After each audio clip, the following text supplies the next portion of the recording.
and then we're just going to kind of open up, as I just want to make sure that we got this. And this is a review in some ways.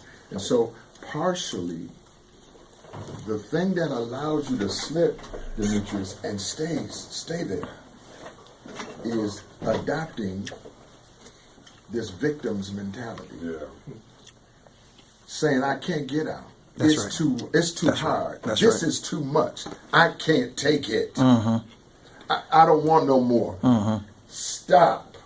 All of these things are those adjectives that we use to stay in that victim mentality. Mm-hmm. Wait a minute. I can't stop. If that's true, then go to somebody who can. Come on now.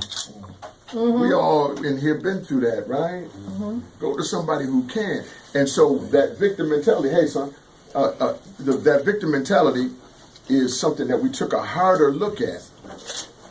And so I just want to go back to the board and review the definition of a victim. I just want to go back to that, and we got something else to do. But on tonight, I want Darius, if you would turn around and read the word, and then read the definition.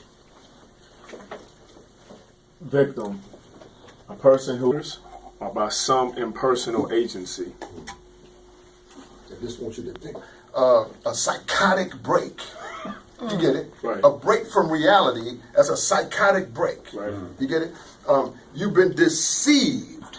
You've been split. Watch this. Emotionally, you feel Right. it's right there. Cheated. Right. As by My own right emotions. your own emotions. And man, don't our emotions play tricks on us sometimes? Oh, yes. Messed up delusion. Doesn't it, so we can make some stuff seem real, and there's nothing real about it. Is that right or wrong? That's right. Oh man. Watch this. Deceived by his own emotions or ignorance. Watch this. Watch this. Woody, I'm just going to mess with you a little bit. Can I? Go ahead. Now, Woody, when Woody grew up, he tells me about this. I always pay close attention when he talks about this. That Woody grew up in a foster home. And Woody, did you ever ask yourself, where are my people? Yes, all the time.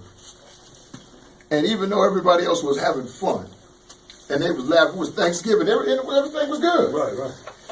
But even though everything was good with them, something was still emotionally troubling. Yes, sir. You got to catch me here.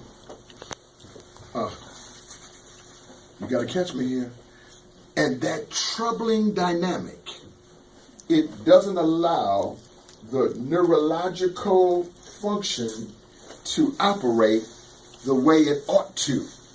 Because there's an imbalance between your IQ, that's what you can see, and your EQ, that you cannot see, but that is your emotional quotient, the thing that's brewing down inside of you. Nobody else can see it. Nobody can see how you feel. Nobody can see that frown turned upside down at the Thanksgiving table or at the track meet or at the basketball game or all them places where you needed your daddy to be or where you wanted your mom and them to come, but they didn't get there. And they have never been there. And the people who have come are good people. And they can soothe your intelligent quotient and make life appear good for you on the outside. But if you're imbalanced, your chi is out of order, then you find yourself still struggling, still locked up, still angry, still mad, willing to have a drink, willing to take a bump, and willing to stay longer than you know you're supposed to stay. And it is that thing that is the door opener for use and all of that other kind of abuse. It's that kind of hurt that allows you to believe, I'm going to do to you what you did to me. If you served me, and now I'm going to serve you. This is the same identical kind of hurt that makes it seem all right for you to demonstrate that kind of criminal, devious behavior. You're younger than 9 left feet, and you know it, And when you are that way, you end up using for yourself to put your emotions out of your own mind. Hallelujah. It's all right. It's all right. It's all right. I was a roll there. This is Slipping into Darkness Part 2. Somebody say Part 2. Part two. Yeah, say I was. I was. But I'm not now. But I'm not now. Well, I tell you what, you might slip when you get out of this room, but for this particular minute, I ain't letting you go nowhere.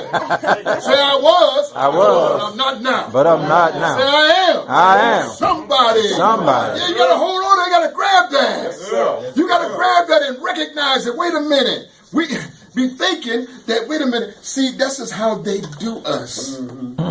See, they always do us like that. You know what? Victim. I'm going to show you something. Don't be mad at me. Especially in the African American experience. And those of us who were born in that, way back. I ain't going to take you too far back so that you turn me off. But just 30s, 40s, and 50s. So blatant racism every hour of the day. You're always dealing with something. Something is always being said, the N-word, this and that. And it's not you saying it to yourself, but it's somebody else. Man, I don't know. I don't.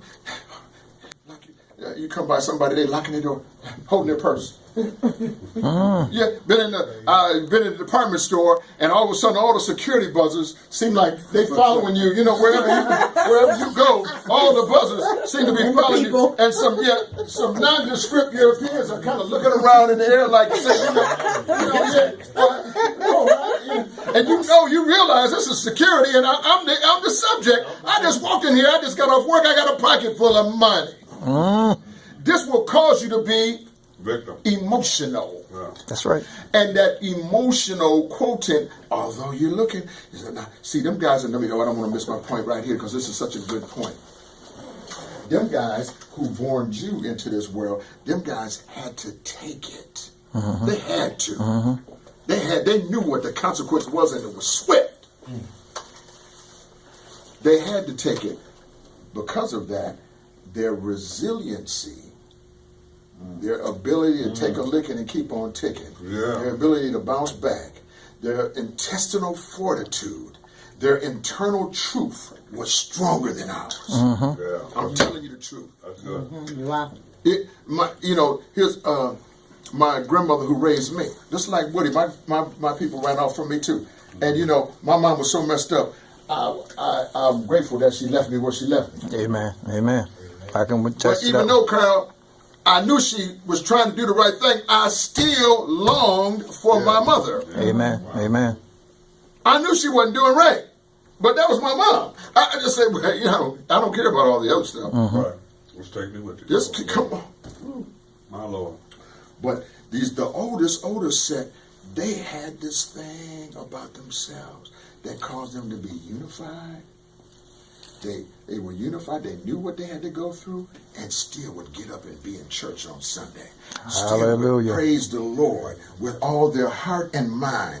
Would still press in on hope. Say hope. Hope. Yeah, hope. Yeah, the hope is the evidence of things not seen.